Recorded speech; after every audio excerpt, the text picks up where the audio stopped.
What's up, folks? It's your boy Johnny Calamari back with another fitness video.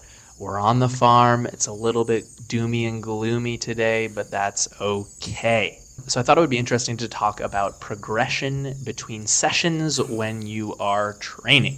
So how fast can you expect to make progress, and what are some tips in order to better measure that progress and keep the motivation high while we're training? Look at this. I somehow managed to toss the ring over, looped around once, looped around twice, and now the buckle is like stuck on a piece of tree, and it's just enough friction to hold the entire thing in a friction nut, so it does not budge. Alright, I'm gonna need a broom or I'm gonna have to climb this sucker.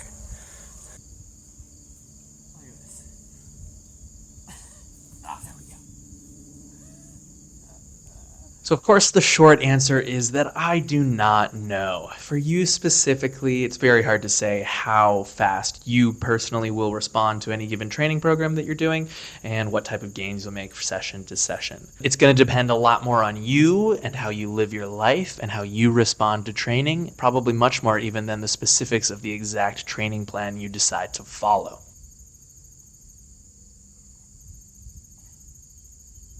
Furthermore, it's going to vary throughout your lifetime based upon common factors like how well you slept, how well your nutrition has been this week, what your life stresses are, how busy you are, and many other factors.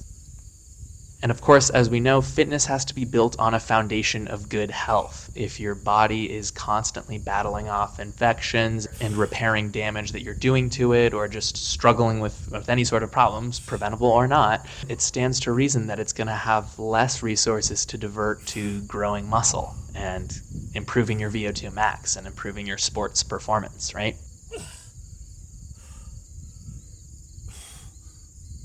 So I can't tell you exactly what type of progress you should be making personally, but I can tell you the type of progress I'm making. So if you look at these two workouts, we can see that on the pike handstand push-up, I added 1 rep from 7 reps to 8 reps. We can see that I added 1 rep from 7 to 8 on the rings chin-up. And finally, on the ring push-ups, I went from 12 to 13 repetitions. So for a little more context, I did these workouts 5 days apart. The second one was done on a Wednesday, and the first one was done on the Friday prior. I reckon this was roughly the average of what I did on this 2-month holiday time because I'm spending tons of time with family and friends, traveling, doing different things, and training is not the top priority. And that's the whole point of this series, just showing you the little workouts that I'm fitting in when I have time. Even these, as simple and easy as they seem, can be quite potent stimulus. Ooh, so humbling, those pike push-ups. Yeah, good. So on the weekend between these two workouts, I actually went to a friend's wedding, which was a fantastic time. But you can imagine, if you've ever been to an Ohio wedding, that some alcohol was consumed and a lot of food was consumed, and we stayed up pretty darn late. So I actually had a bit of sort of recovery load to handle from the actual wedding itself. So it wasn't just the workouts that I was dealing with. So 5 days was a pretty good amount of time to actually finally feel recovered. So we can see that for 3 out of 5 exercises, I was able to add 1 humble repetition. And I'm super happy with that because it's consistent progress that over a period of 5 or 6 exercises means that I'm adding quite a few reps and even able on some of them to switch to slightly more advanced progressions.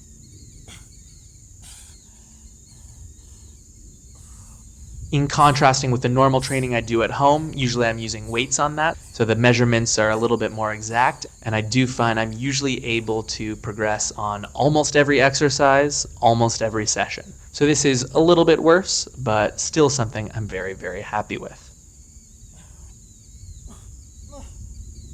So now I want to give you some tips for what you can do to make the gains that you are making a little bit more apparent and a little bit more easy and objective to measure. So the first tip is to just work in higher rep ranges. You can imagine that if you are doing a pull-up variation where you're able to complete one repetition, it could take quite a long time to be able to add a second repetition. Whereas if you're able to complete 10 repetitions, the amount of time it'll take you to add one rep is going to be much, much shorter. So if you're just working in higher rep ranges, then the very thing that you will be counting will be more granular in itself, and so you will be able to observe progress more consistently. That's also generally an effective strategy because when you work too much in like singles and doubles and extremely low rep ranges, it becomes practically quite difficult to get enough volume in. There are of course ways to do it, and there are times and many sort of periodized programs where it is appropriate to do singles and doubles and very high intensity work. But generally speaking, if you spend most of your time at higher rep ranges, it will make the progress easier to see, and that will make the commitment and the keeping of the habit of actually training easier to do. The second tip is to try to go to failure more often. If you're taking all or many of your working sets to failure, then any increase you do notice between sessions is way more objective than if you're leaving reps in reserve. For instance, if you completed 10 reps of an exercise but guessed you could have done 12, and then the next week you do 11 reps but guessed you could have done 13, did you get stronger? I don't know, maybe. Like if your fine-tuned sense of rate of perceived exertion is really, really wired, then yeah, then maybe you got stronger. But it could just be that you tried a little bit harder, or your perception or memory weren't as good as you thought they were. Whereas if you do 10 reps and you absolutely try to get the 11th, and no matter how hard you try, you cannot possibly do the 11th, and the next week you get 11 and you cannot possibly get 12, you can be pretty damn sure you got stronger. And then this in turn gives you more confidence that you are progressing. It gives you more trust in the system that you're doing from week to week, and you just don't have to program in separate sessions where you check if your workouts are working. You just know that they're working in real time, because every time you write something down in your training log, it gives you the little PB trophy. The third tip for continuing to make progress is actually just to be patient. You're always going to have some bad days, so you won't make progress in every single exercise, every single session, but the general trend should be that way. For whatever reason, you might do worse this week than you did last week, but you'll probably do better again the next week. If you complete the session, continue working hard and rest up well afterwards. Oh my gosh, it's such a small range of motion on those front lever pull-ups. But oh my gosh, it lights up the triceps, the lats, and the pecs even more than I would have expected, and more than I remember. But wow, those are a nice little exercise. If after 4+ sessions you're really not seeming to be able to make any progress, you're not getting any stronger, and you're not adding any repetitions, then that might indicate that it's a good time to try something completely different. This could mean simply just taking a deload and giving your body a little bit more time to recover and supercompensate from the work you've been doing, or this could mean changing training programs entirely.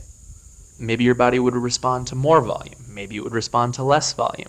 Maybe you need to just change up exercise variations so that they provide a novel stimulus to your body.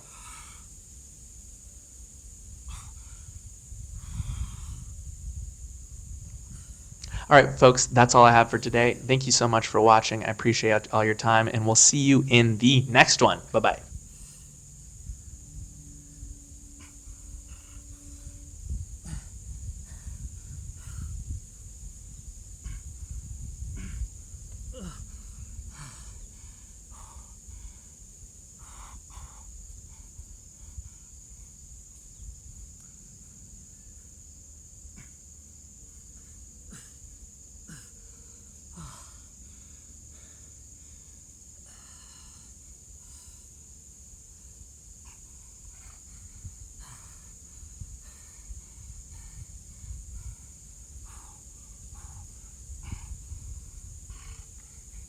Oh.